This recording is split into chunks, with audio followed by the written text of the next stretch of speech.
In 1970, in Oahu, up at the rustic retreat on the mountain next to Fort Shafter, with a handsome young army man named Patrick with reddish-brown hair, and a Korean-American young woman named Cho with round eyes.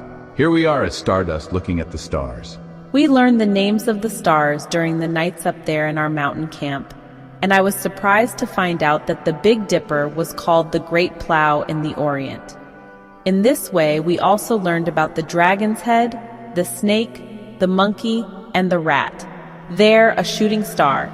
Quick, the doorway to heaven is open for just a second. Make a wish. And so I wished for Cho to have a good life, with or without me.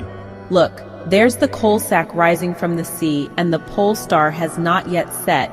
That's the best luck that can happen to anyone, to see both at the same time, according to old legend, and it means that life will be long and prosperous.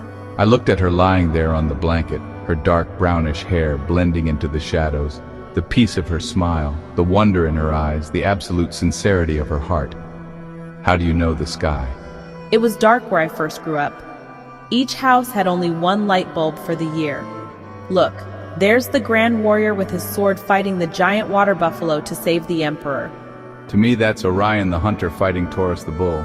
Our camp was looking pretty good these days, and it now had more of a front roof of some more branches, a hibachi, a writing table, and a hurricane lamp.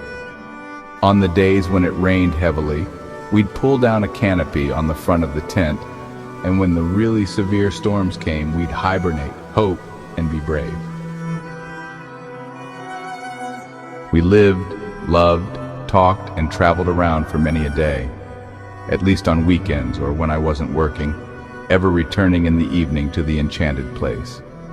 We got on to discussing everything, even wars and politics, and concluded that it was usually North against South in the many civil wars within countries, although there were some almost seeming East versus West cases, but these came from without rather than within, such as in the East-West division of Germany. Out of the blue, I asked her the origin of the words news, and she understandably replied that it was news, the letters for North, East, West, and South that could be seen on a weather vane from a certain direction. I knew then that there were some fine old books in the library of the fort in Korea. We came to the subject of meaning, happiness, and completion in one's life, and she again astounded me with her insight. It is not about one's individual pursuits that does it all, but the relations and connections. And it is certainly not about an unlived or solitary life, for that kind of life is worthless and ultimately not satisfying, although some of that is necessary at times to support one's entire and glorious endeavor. And what would be the one summation in its highest form, although still the same motivation in all of its forms? It is to be as close to another as one can ever be, as suitable, of course, whether as friend, helper, or life partner. For it is this otherness that completes and joys the individual self into happiness, meaning, and fulfillment. She knew that one could not be a self all alone, that others brought forth and defined a fair portion of one's self and being. And this is why we are together.